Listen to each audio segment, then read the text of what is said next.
The very world we know took an unexpected turn this year. This year has awakened me, has awakened us all, has awakened us to truths we can no longer ignore. Women all over the world are hurting. Women all over the world need to be heard. So join me as I embark on a journey that will lead me into conversations with women all over the world on issues that women of this generation face on a global scale.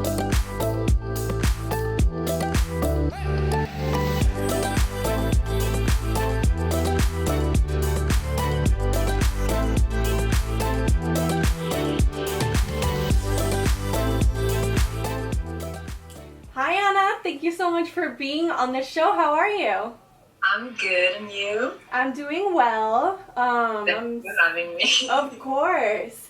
I'm so excited that you're here, being able to do this because I decided to have these interviews right when this pandemic hit, and as soon as I started finding out about all these things that are just coming out to light, all these different issues that women are, not women, but people in general are being exposed to, I felt a need to really use my platform to bring to light some of the issues that specifically women are facing.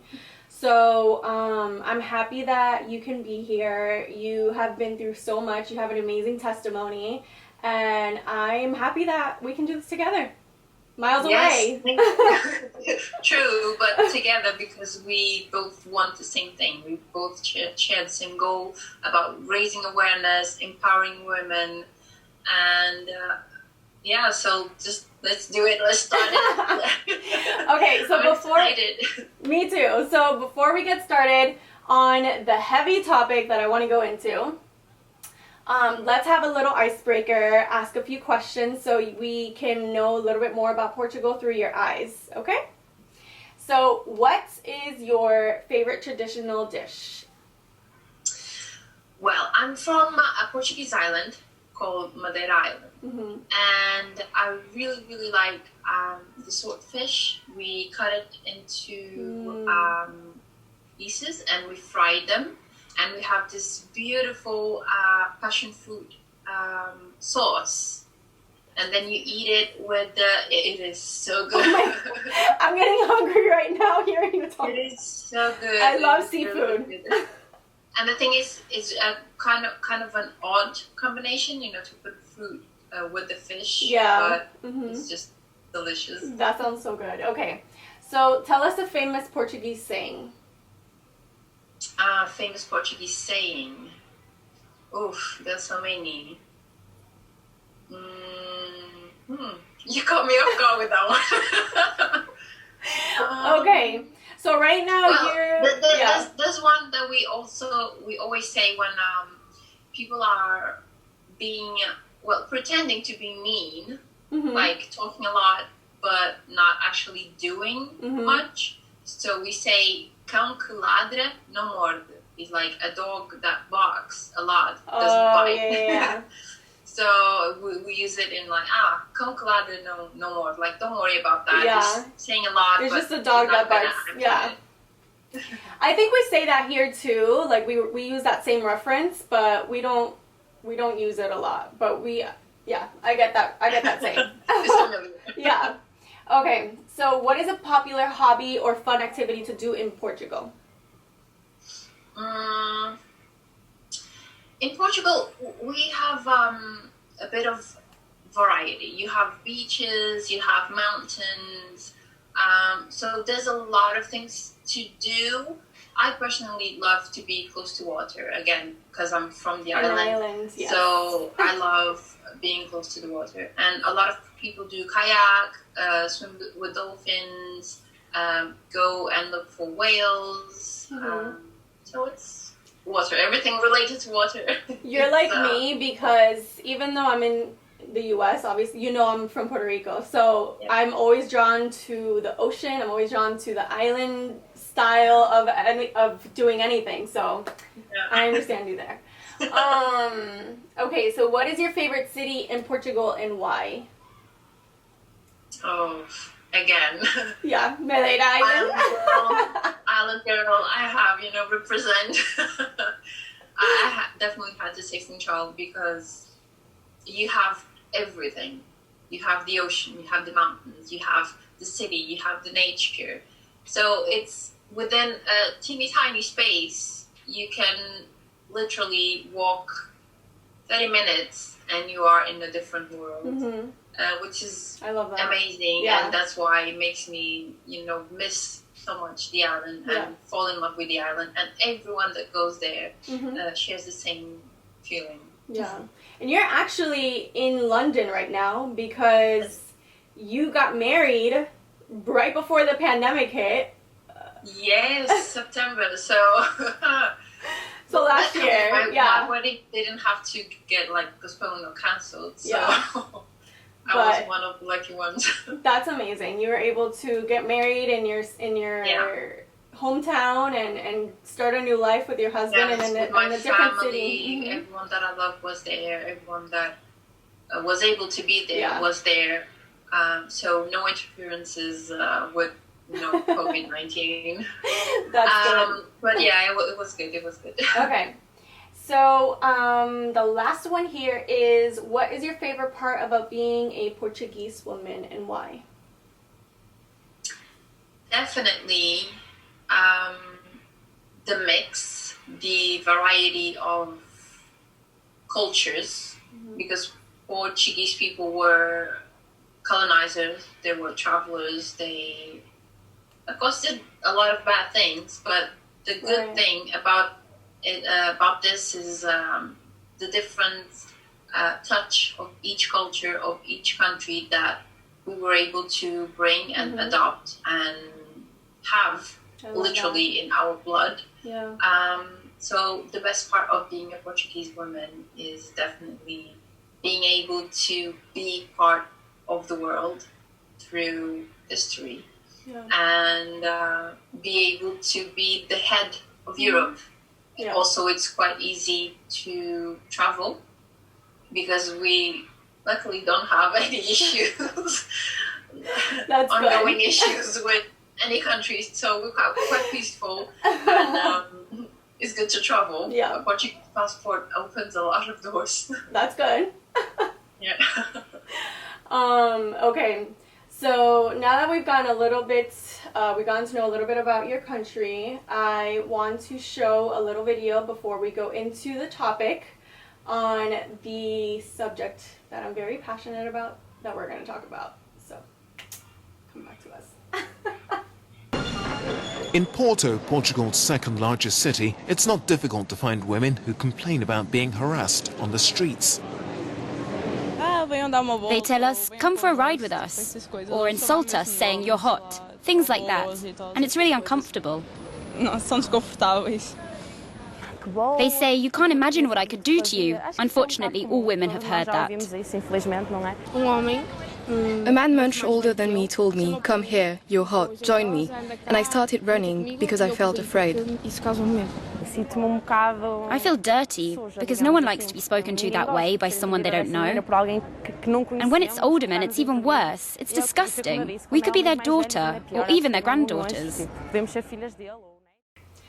So as you can see in the video, and as we've both experienced, and as I'm sure so many women have experienced, catcalling is something that is very common. It's very normalized, but it's absolutely disturbing, and women absolutely hate it, and we need to have more conversations about this. So I want to kind of talk about just a few facts that I found on street harassment. So 84% of females have been catcalled by the age of 17.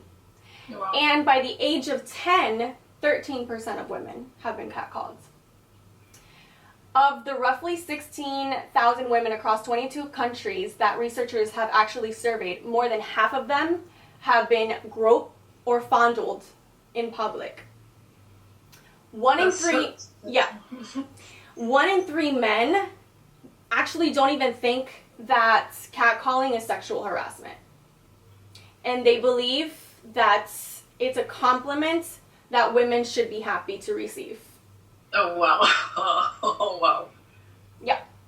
So those are some of the facts that I found. And obviously this is a global issue and it's kind of an epidemic, really.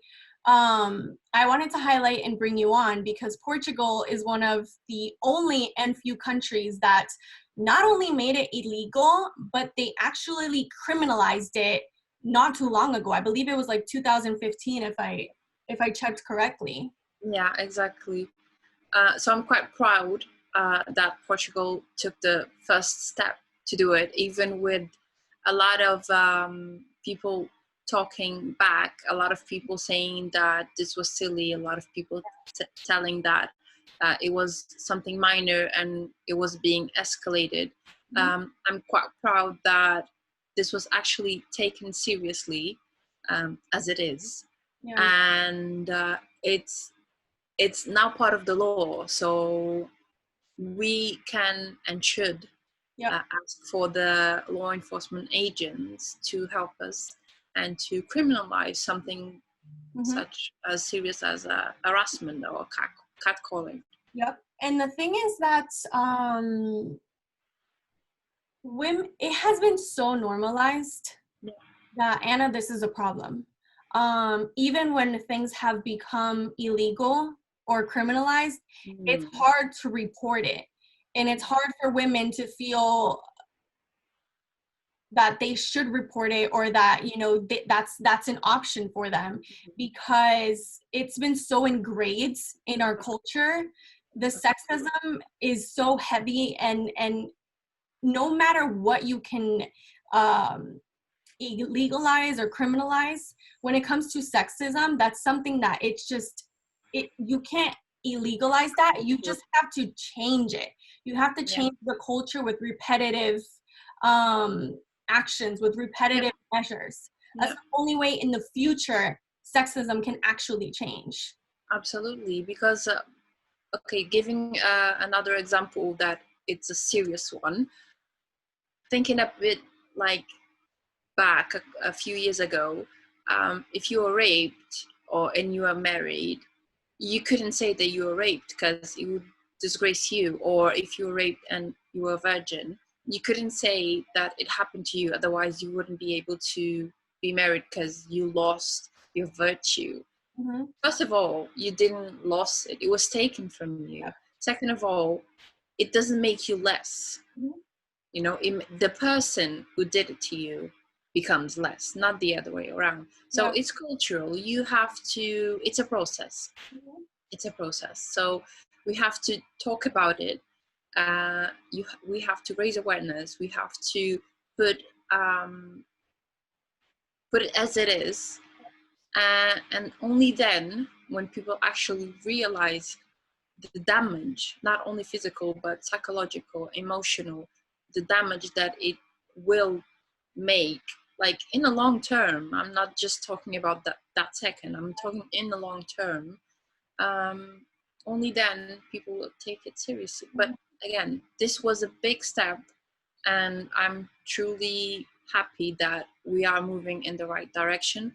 But although, like you said, even women don't feel actually that comfortable or taken seriously in order to, you know, blow the whistle and ask for help, which again is cultural. Not because we have been told that it's just a joke, it's an innocent joke. You should take it as a compliment. You are wanted, you are desired, that's a good thing. It's not a good thing. It's not a good thing, mainly when we are talking about underage girls. And according to the statistics that you shared, I was one of them. I was barely 13 years old, and a man chased me on the road, down the street, talking the most disgusting things that even a grown woman shouldn't hear. And I was barely 13, hearing what he wanted to do to me if I gave him like 2 minutes of my time. And I was just so ashamed with myself because that was the first time that I wore a miniskirt. So I felt that it was my own blame. Like I bring that to myself, like I was asking for it in a way. But again, it wasn't my fault. I could have been walking down the street naked. Nobody has the right to touch me. Nobody has the right to tell me those disgusting things. And he was completely aware that I was a minor. And he was like almost 50-year-old man. And he wasn't like someone uneducated. He was a proper suit and tie, lawyer, doctor kind of person. So people are sick, people are ignorant, and people are completely oblivious of the way to act within society. And it's just heartbreaking that this keeps on happening. But again, this is the way to change it. Talking about it, putting it out there, recognizing that it exists and it's not okay, and teaching women and young girls not to accept that. Yeah. And as you're talking, just so many things are running through my mind, but you reminded me of a YouTube video that I saw of kind of like an experiment that women wanted to do on catcalling. And they ran through the streets of New York with a camera, one camera behind a girl that's just walking, trying to record how many men say yaller, holler at her, say yell, say something to her. And it was insane, what was going on. And that girl that was actually filming would go and interview the guys and ask them, why are you doing that? Yeah. How would you feel if your daughter was talked to that way? Yeah. And as soon as they were asked that question, the roles were reversed. And so a lot of them would say, it's just a compliment. She should be grateful. She's getting a compliment. Others would say, well, she shouldn't wear what she's wearing, with the girl being completely covered. And then others would say, it's free speech. I can say whatever I want. And so there's just so many things that infuriate me. Yeah. And this is one of them. Exactly. Because I feel that we live in a world where men feel that they can do and say whatever they want just because they're a man. Exactly. And that's not the case. That's not the case at all. And I want to get to a point where women can have these conversations and talk about these issues so that we can stand up together and change the culture and make them feel like that's not okay, and single them out for doing that. And it doesn't matter what a woman can be wearing. That video proved that a woman can be covered up all the way in professional attire, and she's still going to get talked to that way. So it's not the way we're dressed. It's not it's not something we're doing. Of course not. No, it's them. It's their character or lack of it. And it's just completely crazy that I bet that right now, while we're talking, a lot of people are going to call us crazy radical feminists, that we hate men, that we, which is crazy because that's feminist and hate men in the same sentence cannot exist, because feminist is to believe that everyone should be treated equal. So just go read a book, please. Just go be informed. Part of the issue too, though, is that while yes, this is happening and men are doing this, another thing is that women aren't talking about it or are reporting it enough. because they're scared of making it a big deal. Yeah. And the reality is that it is a big deal. It is a big deal, and it's something that needs to be addressed, and it needs to be stopped. And there are actually some more things that I found on the psychological effect of what street harassment can do to women. Victims of street harassment experience not only negative emotional and psychological consequences, but they actually experience depression, anxiety, stress, shame, and self-objectification. Yeah. What I told you, just what I thought that it was, I felt so bad because I was wearing a miniskirt. I felt so ashamed, like, oh my God, I'm going to try to ignore it. Like, I brought this on myself, like, it's my fault. I'm just going to ignore it. I was a kid. Yeah. I should never have to feel that. Way. And until today, I'm not capable to wear a miniskirt. Until today, I'm extremely self-aware of how short my dresses are. I cannot wear shorts. I have to like cover my knees because I feel naked. I feel naked at a young age, and that's so wrong. That's so wrong. And it just, what you just said proves my next point. All of these things affect women in other areas of our lives. Yeah. So all of that shame, all of that anxiety, all of that depression that came with that one compliment that a man decided to shout at that woman now will affect their day, will affect their work, will affect their lives at home, will affect them when they grow up, will affect the lives that they live moving forward. The way they see themselves also, the way, the idea that they have of themselves also is just crazy. That's the important part. So the way that we look at ourselves is what will determine what our lives will be like. Exactly. And so if we have disgusting men at an early age shouting at us, you know, when we're wearing something that we think is fashionable, we think it's cute, we look good in it, we feel confident, and all of a sudden a man decides to just strip all of that away. Now that's going to affect the rest of your life. Yeah. And this simple comment, this simple compliment that men think it is, it's not. It's not. It actually affected psychologically that woman in those 2-3 seconds that you took out of your day to do that. And so a lot of people, and this is why and this topic is just so I feel so passionate about it, because obviously it's happened to me too, and that's why I feel so passionate about it. But I am the type of girl that if I see, and I've done it, if I see it happening to another female, I don't even have to know her. Yeah. And she's walking in front of me and this guy's shouting at her, I literally have shouted at those guys back, or have said something, or have literally looked at them like, you're a disgusting pig. How dare you do that? And they automatically like just, they get nervous. Because when they're called out, it's like a click.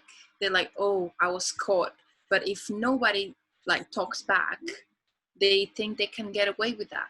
And that's that feeling that they cannot have, the feeling that they can get away with that. Yeah. Because that's the thing that they will hold onto, and it will just keep on happening. Because they got away once, twice, 3 times, and they feel that they will always get away with that. And so if all the time, again, sometimes we don't talk back because maybe we're alone and it's a group of guys, so you know, we have to protect ourselves. But if there's a case, like you said, a girl is alone and then a guy talks to her, and you are confident that it's nothing bad is going to come out of it, you talk, you know, in order to protect her, because she wasn't able to speak up. So you do it. And we should always do that for each other. And one time I saw this girl, she was absolutely frightened and clearly extremely uncomfortable. And a guy was on a bus stop, and I wasn't even going to that bus stop. I was going to continue on walking because I was going to the underground. But I don't know, that feeling that we need to do something. Yeah. And if you don't do something, you're going to regret it for the rest of your life, because clearly she needed help. And one day when I was younger, somebody did that for me. So it's just, pay forward kind of thing. Mm-hmm. And I just stopped for a couple seconds just to see whether if she was going to say something or if he was going to stop it. He didn't stop. She didn't say anything like loud, but she was like, please stop, or just, I don't want it. Like, I don't want to hear it. And he was like, oh, give me your phone number. You're so cute. You're so pretty. You're this, you're that. And a lot of older people were on the bus stop and they didn't say a word. And I was like, imagine if this was your daughter or your granddaughter or your niece or any family member. Surely you were going to say something, because she doesn't want to talk to him. And he is always there on top of her and like getting closer and closer. So I just was like, can you not see that she doesn't want to talk to you? She's not interested. I'm not talking to you, and neither is she. So might as well both of us just carry on and on our way and just let her be. And he's like, oh no, and okay, fine. If you stay, I'll stay. And then he was uncomfortable because he felt that he was being watched. He felt that he was being called out in front of everyone. So his pride was injured. And he stopped. And he just left. Of course, saying some nasty things about me. But I don't care. She thanked me and she was like, oh, I'm scared that he's going to come back, and don't worry, I'm not in a rush. I'll stay here until your bus comes by. And so I did, and then I carried on my way. And I never felt so powerful. I love that. It was so good, to be able to help someone. And in that case, it was something quite simple that anyone could have done. Literally just say, stop it. She doesn't want to talk to you. Just respect her. No means no. Mm-hmm. And it starts like that. It starts like that, with small things that they cannot respect boundaries. And then eventually it will escalate to bigger things, more serious issues. And that's the bigger problem here. Yeah. It's not just this small comment. It's not just, we already know how it affects women psychologically. We already know how it affects us emotionally. But this is the guys that do this and act this way, there's already a seed planted in their heads that make them believe they can treat women like this. Yeah. And so this small thing will eventually turn into something else. Absolutely. You could have saved that girl from a potential rape or somebody following her home or something.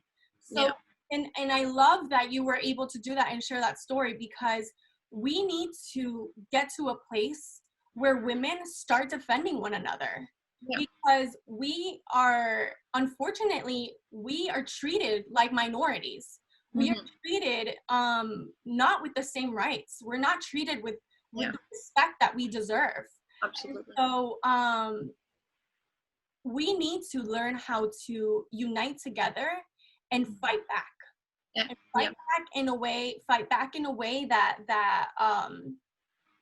not violent, but fight back in a way that can cause a ripple effect of change. Absolutely. Yeah, like a domino effect. Yeah, like a domino effect. It's like a little piece, like, speak out. Yeah. Just say, stop. I don't like this. You don't have to be polite. If anyone is catcalling you, you don't have to be polite. Because they are disrespecting you. And it's like, hey, handsome, hey cutie pie, I want to do this to you, or want to see what I got. Don't talk to me. I don't know you. Tell me what you got. You're that confident. You're that confident. Come here. Tell me what you got. That's what we need to turn around. Yeah, exactly. Exactly. To play the same game. Okay, tell me what you got. Because a lot of girls are like coming out of me. a lot of girls talk in a polite way, Yes. like, oh, please just stop it.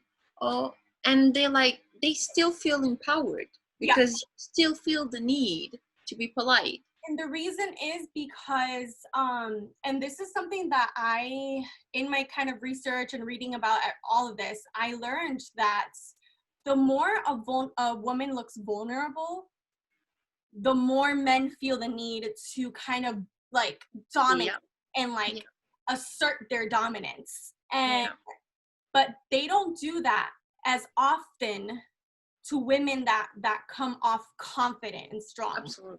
Because they're scared of their ego or pride being shattered. And so they don't do that a lot with confident women. And that's there's an organization that I'm going to talk about later that they train women on how to fight back catcalling. If you see street harassment being done to another woman, how to intervene, what are the signs to kind of look for, and it's amazing because there are key things that you can really do that can make a difference.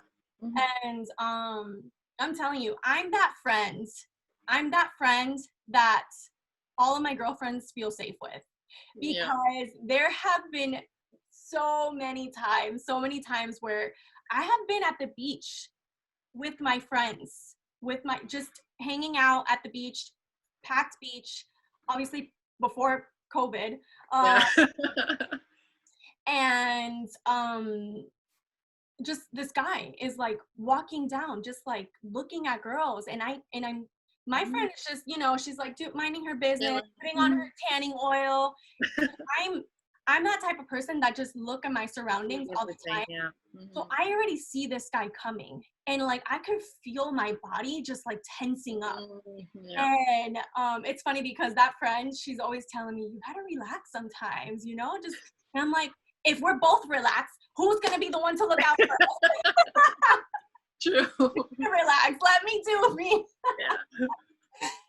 So this guy is walking past, and like he's looking at my friend, and when he looks at me, I'm literally like dead, like death is staring right at him. And I'm like, say something. Say it. Say it. And like, I'm ready. Like he said something, and I don't know what I said to him, but he like walked away, didn't really say anything again.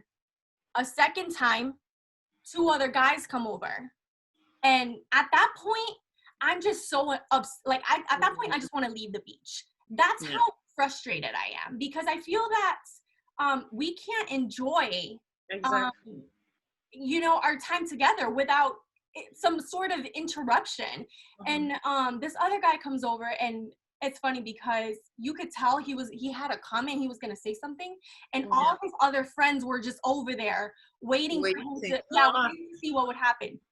I see it coming my way, and as soon as he comes and he says, hey, I'm like, don't even say anything, walk away. And he's just like keep walking. And all of his friends were just like roasting him. Like they were making fun of him. They were just going off. They were like, and I was just like, is this for real? Like, I don't understand. And sometimes during the pandemic, this happens to me, and I only go once in a while now, but around my neighborhood, I started doing a lot of rollerblading, and I'll go in normal workout clothes, nothing revealing. I try to be very conservative because of the area that I live in and everything. And even rollerblading, I'll get honked on, pull the window down, start shouting. So now I feel uncomfortable to go rollerblade. Yeah. That's... And it's just, why? I don't understand why. You're not going to get a girl that way. Of course not. Absolutely not. You're just doing it to first of all, you're showing an insecurity as a man. Because if you're talking to a woman that way, you have more insecurity issues than what you're showing right now. What you're showing, all this manliness, all this confidence, that's fake. That's a facade. It's all a facade because you're truly really insecure. Yeah. And one of your parents didn't teach you better. Didn't teach you how to respect a woman, how to talk to a woman. Yeah. Because that's not the way. And so I feel so passionate about this because it infuriates me how men objectify women, and it needs to stop. It really truly needs to stop. And I feel that we are in the generation, we're in a year, a season where life has literally paused, the world has paused, and all the issues are just coming out to light. And I feel that this next generation is not the generation that's going to let things be swept under the rug. No. And that's not going to be me, and that's not going to be my platform, and that's not going to be anything that I'm doing. I'm going to make sure that any issues that especially women are being dealt with, I want to bring it to light, and I want to bring awareness and help bring change. Yeah. Because we can't keep doing things like this. No. A lot of things have been swept under the rug. A lot of things have been turn the blind eye to it, and life goes on. But that's not okay. And now with the COVID-19, a lot of bad things happen. But I truly believe that people just got fed up of everything. Of everything. And so, the feelings are tingling all over our skin. Emotions are completely on surface. And it's time to act. It's time to talk. It's time to just mend things that were broken, and we pretended that they were okay because the system was still working. It didn't affect that much, but it actually did. And so now is the time to just mend things and make the entire machine that is the fabric of society to be pitch perfect, and just let's make it happen. And it's one step at a time, one small step for men and a giant step for humankind kind of thing. But don't sell yourself short because you saying, it's not going to be with my platform. It is, because again, it's a domino effect. You may think that you're not a big piece, but maybe without this piece, the next one will not be able to fall down. So tumble down. So just keep doing what you're doing, and just be passionate as you are, and speaking up as you always do, and keeping the eye on everything, because we need more people like that. We need more people like that, and we need to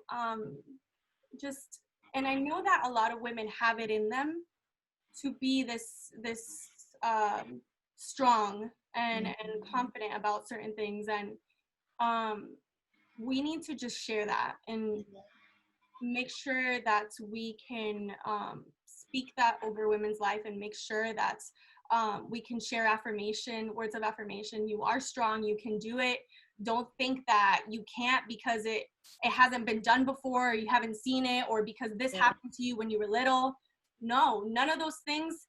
While yes, some of those things shape the way that we are, absolutely, it dictate who we become. Exactly. The things that happen to us when we're little, we can let them either control our future or we can allow it to teach us something and not let it control us, but let it, you know, flourish something better for the future.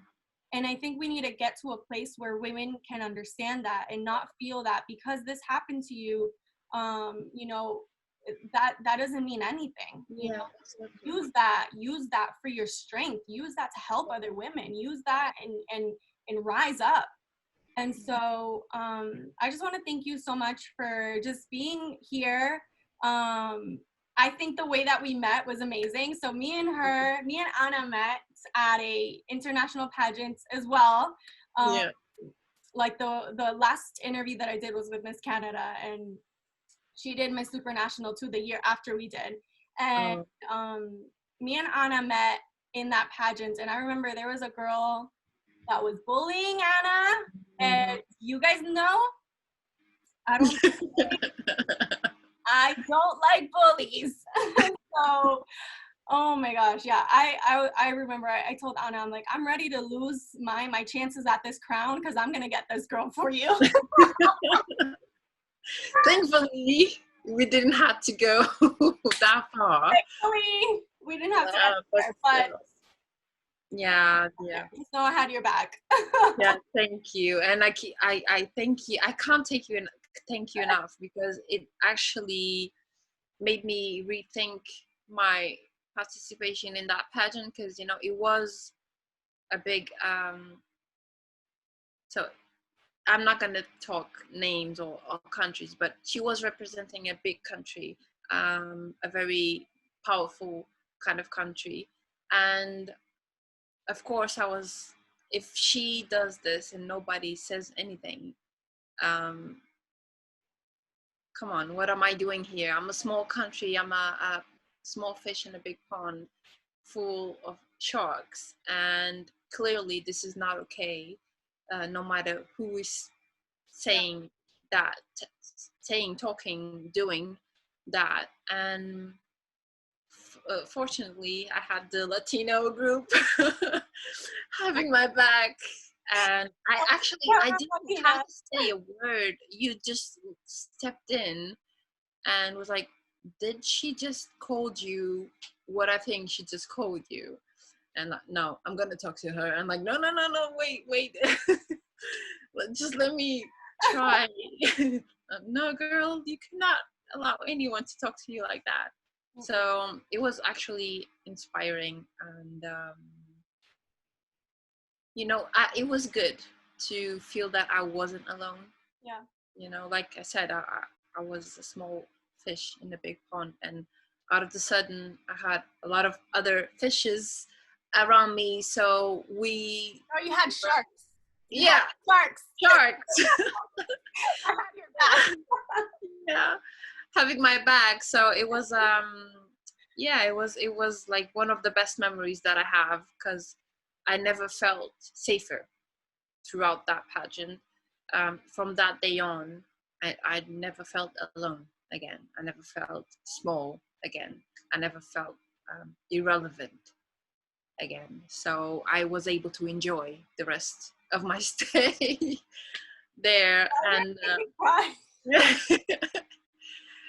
yeah, it's a bit emotional to talk about it, because it was really quite an experience. But again, like you said, it was part of my path, but it doesn't make me like who I am. It doesn't dictate who I am. It's just, you know, a small pebble in my big castle.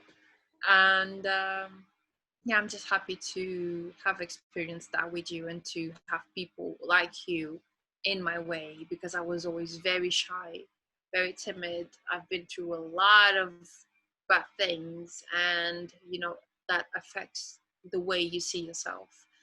And then when you have people that don't know you, and then they are speaking up for you, they are having your back, and you know, gives you hope and makes you think that there are good people in this world. So at least for those people, it's a world that is worth living and is worth trying, and is worth, you know, trying to do best and better and more for, you know, the girls that are following. So thank you.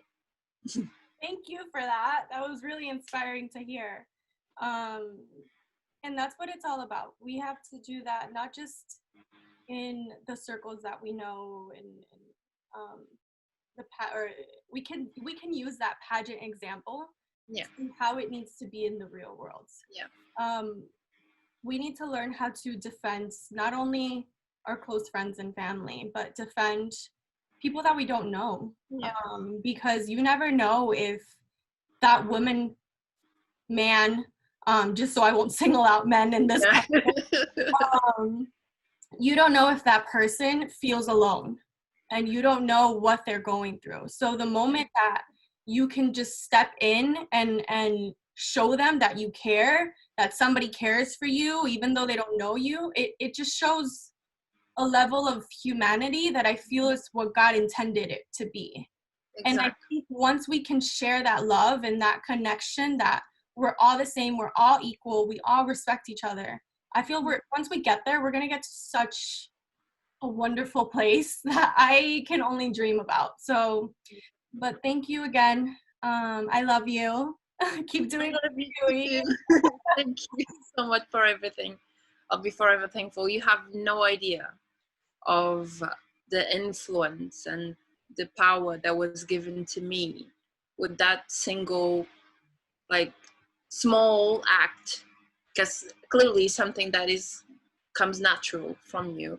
So it's something small that is completely normal for you. But for me, because I literally had nobody ever defending me, had nobody ever speaking up for me. And I told you prior to the call, when we were first talking about this subject, I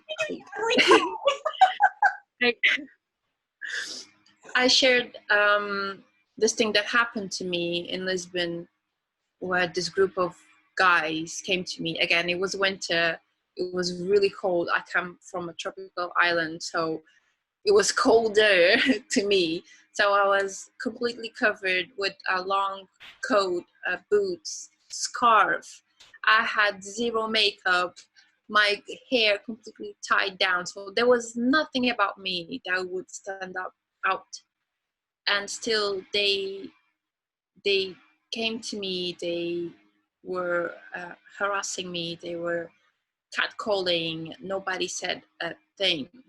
And then they would grab me, I actually got bruised. So imagine how the strength that he had to apply, because again, it was really cold. So I had layers of fabric and I got bruised. I had like these fingers on my arm. I had to go to the police. They tried to, track them down with the cameras, but nothing happened. I had PTSD. I couldn't go alone on the subway. I had to call in for sick days, just to try and get some normality to my life. I had to find alternate routes for me to go to work. My life was for someone that literally didn't know how to respect someone. And I'm not just talking about women, men also go through that. But unfortunately, the biggest number is female. And it's just so uneasy that they do get away with that. And luckily now, with this law in place, I really hope that people understand that it's not okay. And I'm not talking about, hey, you're so beautiful. It could be inconvenient, but it's not, how would I say, I have ways to tell you that you are beautiful without offending you, without objectifying you, without making it sexual. Yeah. There are ways. You just have to be polite. Say, oh, sorry to bother you. Sorry to stop you from wherever you go. I just wanted to say that you look really beautiful. Yeah. That's it.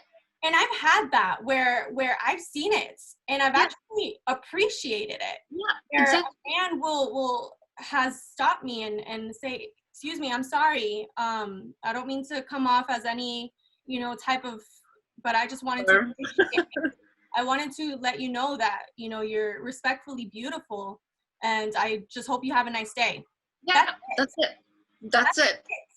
And you didn't offend me. No you offense. didn't objectify me. You didn't sexualize me. That's it. That easy. That easy. And so that's where I want to get. I want to get to a place where we can just respect one another, where parents can teach children how to respect, so the next generation to come acts differently, can act better, because I feel that our past ones may have failed a little. And we just need to now become as vocal as ever to be able to bring about the change that we need. And mainly, instead of teaching girls how to dress, teaching boys how to respect women and how to behave and what not to do, what not to say. Yep, exactly. So thank you again, Anna. I love you so much, and I'm looking forward to being sometime in Portugal with you, because that's when I want to. Yes. The food is amazing. Here. Bye. Take care. Thank you so much. Have a nice day.